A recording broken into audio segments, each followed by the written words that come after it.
Thanks for tuning into the Carry On podcast. Here's your host, Bryce and Kevin. Welcome back to the Carry On podcast. My name is Bryce. With me, as always, is Kevin. How are you, sir? I am well, Mr. Bryce. Thank you for introducing me. Oh, You're the welcome. music's Sorry, I coming. was trying to turn the fucking music off. I couldn't figure it out. I thought we were going to groove to the music in the I know, background we're just the whole gonna time. vibe to it the whole time. I'm just gonna keep replaying it. So, what have you brought me here? In this rare occasion, Kevin actually prompted this because my stupid brain didn't think of an idea in time, Bryce, and he is way you quicker. have done a first. You have I? traded a gun for something else. I have traded a gun. That's true. So, do you want me to? I want want to to talk about the know. gun, or do you want me to talk about the gun I traded for? I want you to talk a little bit about the gun you traded, because people, again, don't know. I know some of the answers. Maybe I don't, but the people listening and perhaps watching, sorry for your eyes, don't know. We're hard to look at, I know. Yeah, we are. Well, I got rid of, or I traded my Mac 9DS, which is that Turkish 2011 double stack 9mm. The one you hyped up? Do what? The one you hyped up? That one? The one I hyped up and was very excited about. But, however, I will say there's a fireside chat where I basically complained about 2011s the entire time. I want to believe you. I truly do, but I'm not sure if it's out there. I don't remember when we switched hosts. I don't know what happened, but so at the time I think it was what prompted that was the Brass Facts video where it was like the offensive or handgun program concept for civilians. Yes. And I really liked the idea, and it was the stars kind of aligned, and it kind of made the selection of what gun to get, easier. But originally the idea was carry a very large of a handgun with as many attributes as you possibly can pack onto it.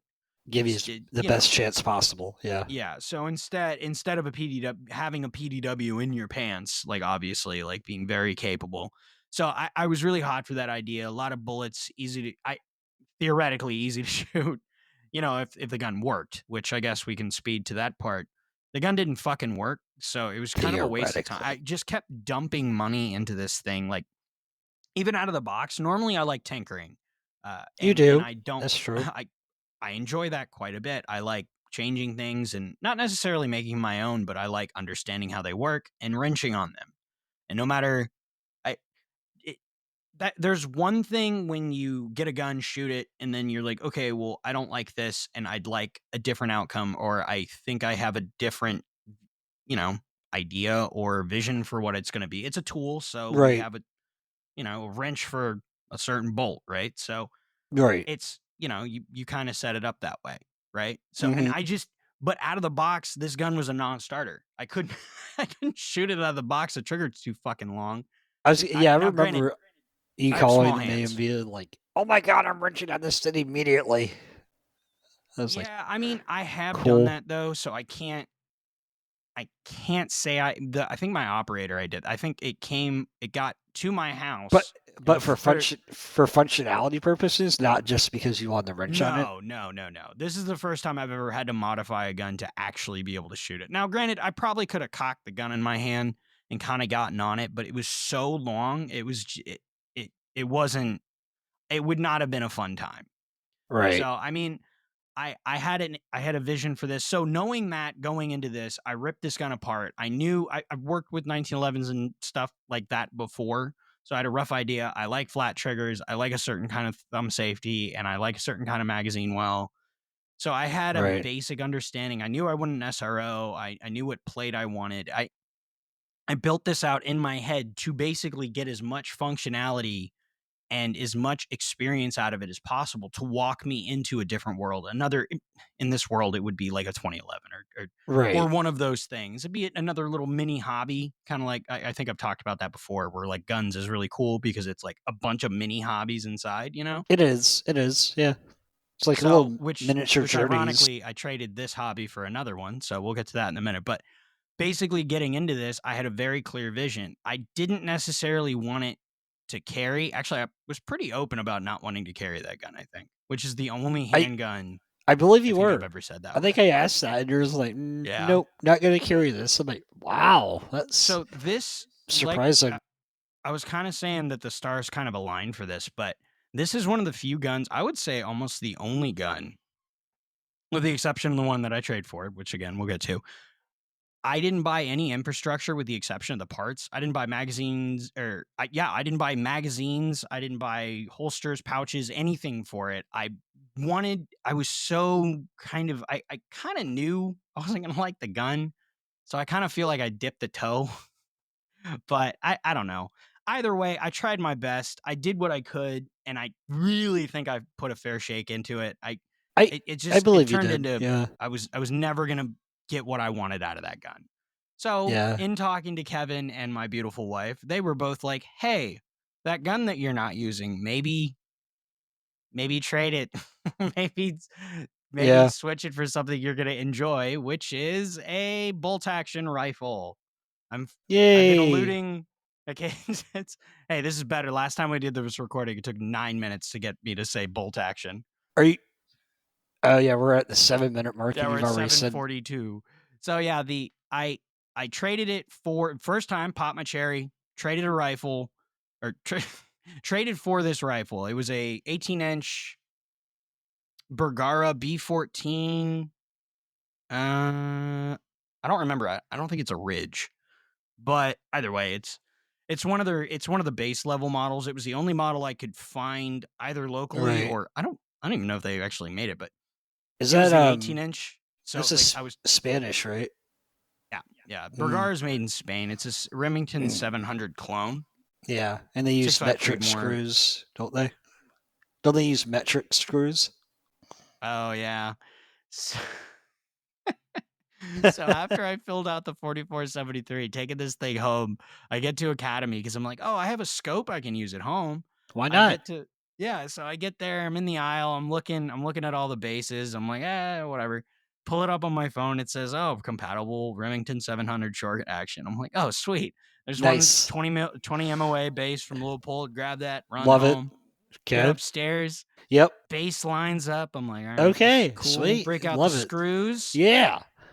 Too big. Wow. Wrong Damn thread those pitch. damn those Europeans and their metric system. Fucking metric screw or whatever. They were the wrong screws. But luckily, my brain, for whatever reason, remembered, hey, you have another non-American gun, your How Long action. Right. And hey, it's the same screws. Yay! Yay! So I took it off.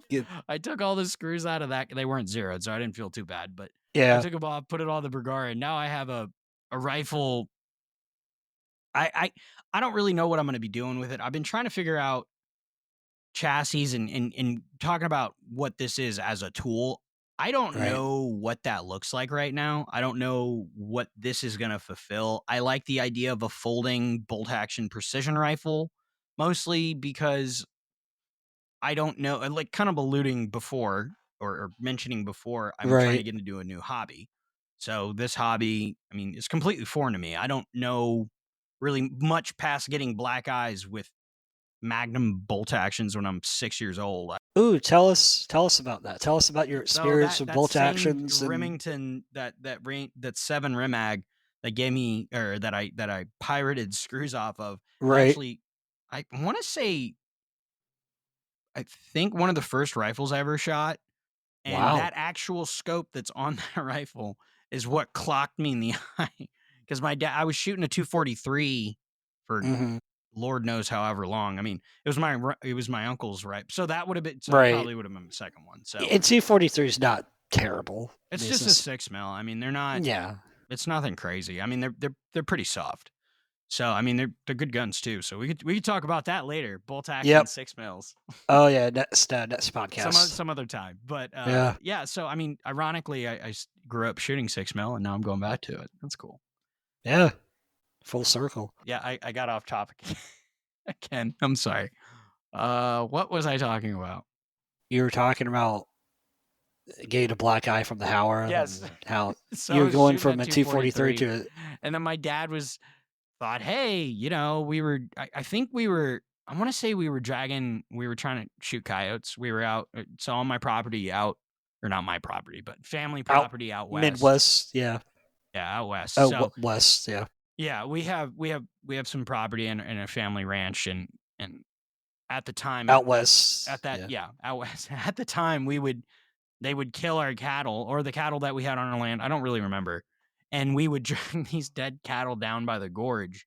And then from the back porch on my grandparents' house in the morning, we would come out and sit and wait and shoot coyote. And we were definitely not baiting them. I was gonna say that almost sounds equivalent to laying down deer feed. In fact, it probably is. Now I don't know the league. The only difference is coyotes are a pest animal and no one really cares. Also, oh god, this was over 20 years ago. So hopefully there's so that was my experience. And I think I don't remember. I'm pretty sure I didn't hit anything when I black eye. I'm pretty sure I missed. Anyone that's worth their weight in salt as an enthusiast with bolt actions has given themselves good old fashioned scope bite. I think scope shooters in general. I had a coworker who was talking about getting whacked in the eye with a thermal when you're shooting pigs. I remember I got whacked once, and it cut my eye open, and I was just dripping blood. And I got back on the scope, and I was just I can't see, blood obscuring vision. Yeah, there's a lot to be said about. Oh God, fucking rubber recoil pads and loading up. Good God. All right, so let's recap. You got a Bergara for 14? B14. A B14 Bergara Spanish. It's one of the entry level models. Right, and it's in 6.5 Creedmoor. Why 6.5 Creedmoor? Why 6.5 Creedmoor over other calibers on their market? And so what are you hoping to achieve from 6.5? We've kind of hopped between our podcast and being guests on others, or not plural, but on Luke's podcast, and we've talked about here and there in terms of or even Kirk too. Yeah, we talked about and Luke. I've been kind of on a bolt thing for a while. We were talking about ammunition or availability. So a 50 state, a 50 state rifle. Ad nauseum. It feels like probably a drinking game now, but very nauseous. I was trying to think. I was trying to find the most practical round, and I was starting to kind of go down a rabbit hole into different calibers, and then I kind of thought, I don't really know what I want, and I don't know what I don't know, so fair. I should find an easy bullet that I know does pretty well, both on animals and ballistically, and at range and on steel. And has a lot of Creedmoor. It has a lot of data out there too now. Oh yeah, absolutely.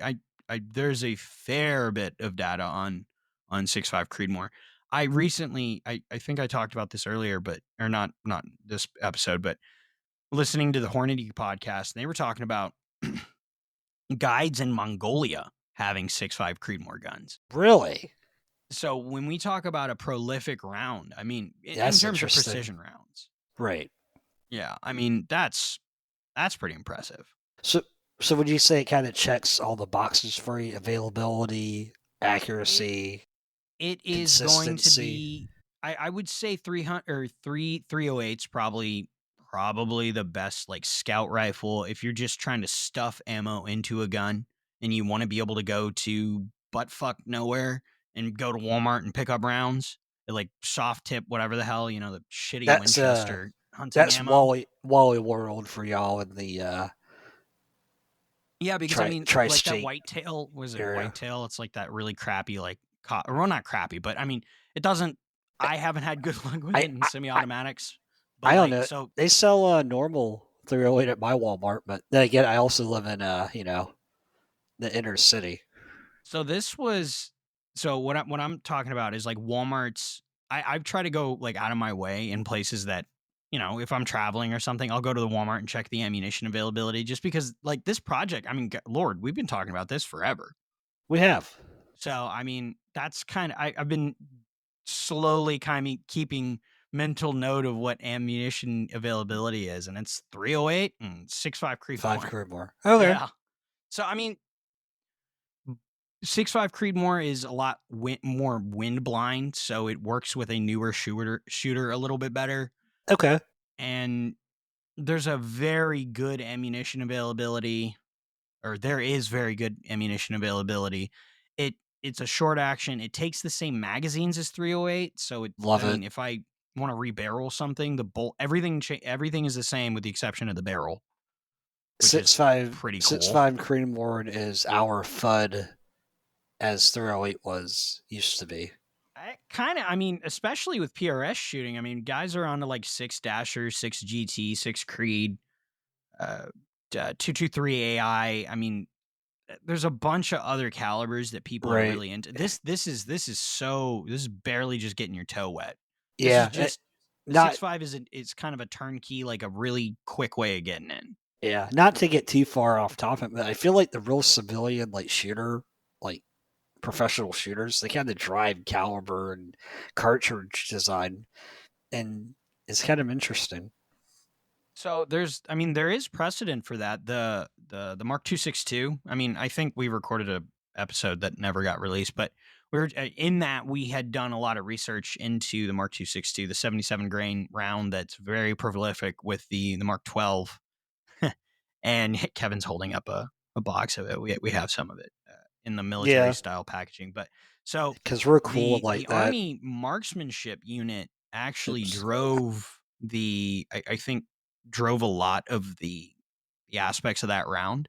So so in competition. Now, obviously those aren't civilians, obviously, but it is still in the competition side. And then on top of that, there's, I mean, not bullets necessarily, but Jerry Barnhart did a lot of the development for the training, the FBI HRT team. But either way, it was a guy training FBI agents, competition based. Yeah, it's interesting. It definitely looks interesting. There you go. It, Competition driving a lot of things, because at the end of the day, yeah, competition isn't somebody shooting back at you, but it is the art of putting bullets in a very accurate place. And understanding each minute variable detail in regards to that.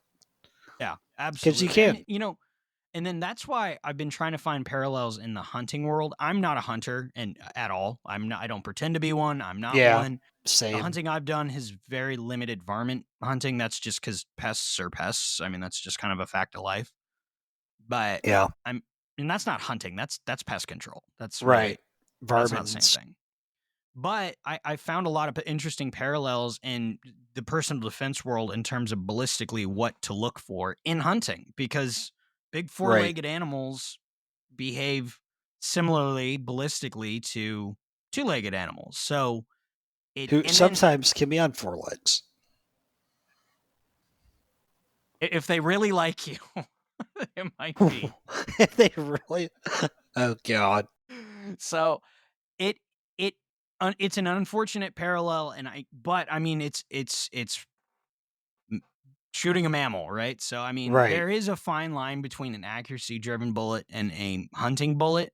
And what's interesting is being able to kind of cross the two, kind of like the Mark 262. It's a very accurate round, but it's also very effective on people and on animals. I mean, people hunt with that. People hunt with 77 grain burgers all the time. So I mean, it's not Sierra Match King, but you know what I mean.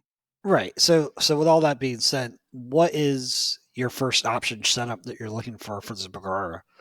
And when will it be ready for the field or shooting? And what local specific gun ranges will you go to? So this gun is going to be, I got an 18-inch barrel, even though I know 6.5 Creedmoor, I mean, I think out of an 18-inch barrel is similar to like a 20 or 22-inch 308 ballistically. Like it's comparable. Why'd you get an 18-inch barrel then? Why don't we start there? I wanted, so in my mind, I want my first gun to be a trainer. So the trainer needs to be able to be easily taken places. And part of that is I would like it to be compact, not because I'm a secret agent man, squirrel operator. It's, if I can fold my gun up and put it in a bag that doesn't look like a gun bag and go to work. And I can no one shoot after. I like that because no one really talks about like the logistics of transporting firearms to places. Sometimes that's really it. It's a pain in the ass. Yeah. It's a pain in the dick. I don't want to take my fucking Pelican cases everywhere. Right. And I don't want to take a gun bag that looks like a gun bag and leave it in my truck. Hey everybody, look at my gun. Look at my guns, guys. Exactly. So this gun, it's shorter, so I'm going to lose out ballistically. Now, down the road, if I want to build like a 24-inch gun because I have a more clear goal or idea, or I want this, I have an idea for a specific task for a tool, okay. But I don't know what I want, so I'm not going to do that. I know what I need, and what that's do you need? Something easily transportable. What do you need? Come on. I need a easily transportable rifle that I can take on road trips or conveniently take on a hunt if I go shoot pigs or something. Maybe, I don't know. And how are we achieving this? More realistically, I want to be able to go shooting after work in a non-discrete bag. And a 22-inch or a 24-inch fixed stock bolt gun is it's unwieldy. It's kind of a lot. So you just want to roll up quick and go pop, pop, pop, and then roll off. Yeah, basically. I mean, I'd like, yes, in the future, I'd like a nice light recoiling 6mm gun or something comparable, or like maybe a 223 trainer, something that I can make heavy. Right. And, fun, I guess. So so in the regards of transportability, and what are we looking at to help it be more transportable and foldable? So, as Kevin may know, I recently have been looking into folding chassis and folding options for with bolt guns. No, and interesting. Tell me more. There's a bit of a price premium if you want to fold your bolt action rifle. It can't be that much. I mean, how many Glocks are we talking here? Oh, I think it's almost 3. It's like $1,300 if you don't go the Magpul chassis route. Which are we thinking about doing the Magpul chassis route because it's a little bit cost effective and that's the people listen to this podcast? This is there are a couple options. I found some other options that look like they're more budget friendly, but it seems like a lot of these things are frames. So you start with this piece, and then you have the fore-end, the buttstock, the pistol, and then it ends up being $1,300 anyway. So because you have to build it out, What about the KRG? Oh no, the KRG ones are solid, right? The ones we were looking at. The Whiskey Bravo 3. The Whiskey 3 is the folding one. The Whiskey 3 and the Whiskey 3 Pro or something. But don't they get it insane when you build them out anyway? Like, doesn't the price like?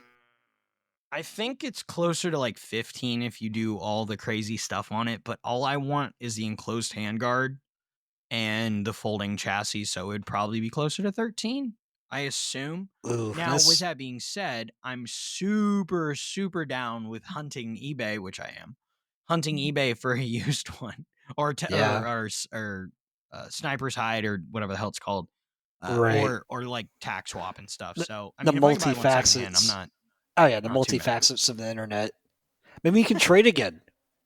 Your second trade for a chassis. I don't know, but it is kind of unfortunate because if I didn't care about the folding feature, I'd just buy a KRG Bravo and call it even, or call it good, because I mean, the scalability for that is insane. You can add weights to them. I mean, the Whiskey 3, I think I can too, but either way, I mean, that chassis for the money, I mean, I think it's under $400.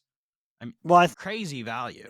I value your understanding of yourself and knowing what you want, because I feel like a lot of people would do the opposite route, then get the Bravo KRG chassis and they're like, oh, this is really nice, I like it, man, I wish this damn thing folded. And then they turn around and drop another $1,200-$1,400 on a folded chassis. You're kind of like I want it to fold and then go from there. I'm fighting that urge so badly. I want to just buy the stock, but I know it won't. But so here's the deal, though. Like, I feel like I feel like I'm gonna end up buying the Bravo stock anyway. I don't know. Maybe. It really, So- it really, it really is kind I of don't on know. you. Depends on how much you are going to go trade. Well, yeah, Because I guess it depends on how much I anticipate getting trigger time. I mean, if Right. if I start shooting this gun and really get into it, then I'm gonna be a lot more okay investing in a chassis. So Because like I you almost can get away wonder with you can get away with the Bravo if you're just like, I'm going to go on this day of the week from this time to this time on the weekend from this time to this time. You just throw it in the Yeah. case, throw it in the back, drive out Yeah. there. Oh no, for sure. I'm not saying that's impossible. And realistically, unfortunately, the Magpul one's probably the one I'm gonna have to go with because it does fold. It is sort of scalable, and I mean, it would fit the rest of the gun. Ma- It's getting me into something. I guess. I Magpul don't know. Magpul is life. Soon there will only be Magpul. I guess. I mean, there's nothing Magpul, wrong sponsor with us. it. I'm not saying I Sponsor don't us, have anything. Magpul. I don't have anything against the Mag. It's just I don't know. The Whiskey 3 is such a, I saw a T-Tag article and it was about folding bolt guns and I was like, "Oh, it looks so good." And it's like one of the cheaper folding options. But we'll see. I mean, I have yet to get this gun out and zero it. I just availability has been kind of difficult, but Wait. You have not taken it out and put live with rounds. that stock that I have on it, I'm not gonna. I want to strangle you. At least like I'm not even go using the scope that's on it. That's not even what I want. go bang out a couple rounds just because it's cool. I mean, I guess I could foul up the barrel at the very least. It's just that stock sucks. It's just like the regular synthetic, crappy hunting stock. It's so uncomfortable to shoot prone. Oh, you should do one of your minutes, one of your parody minutes. But yeah, Hannah said that too. And like really sell the stock, like super hardcore sell it. But wait just, until like, you get the really sell it. chassis. Yeah, wait till you get the chassis. Like, dude, this is really so awesome. But it could be. But wait, it could be better. And then it cuts to, and then you have the chassis on there. Like, wow, this is a piece of shit. With immeasurable credit card debt with all these chassis. But yeah, dude, you can make like a credit card thing, like pull it out. You're like, well, it just keeps like unrolling. Yeah, it just unrolls all the way across the yard, like a giant right receipt. right into the producer's hands. It's like, huh. My waiting wife just sitting there tapping her foot, like, interesting. All right. You got any more questions? No, you naturally have answered all of them. Funny. All right. Well, I mean, if that was everything, we'll roll the outro. Adios. Thanks for tuning in. Hey, you made it to the end of the video. Very cool. You should like and subscribe. On Facebook and Instagram. And Twitter and Spotify. You should listen there too. If you aren't they heard listening this to this on Spotify right now? Well, they could be, but there's also YouTube podcasts. So, all of the places. We always forget where we post this stuff. We don't know where this is. Thank you for listening wherever you're listening to, but you should also like the other places that we are. And Who are we and what the hell are we doing here? Yeah, I don't know how we got here. So thank you for letting us talk directly into your ear holes. Right to the brain. Thanks for listening. Bye. Adios.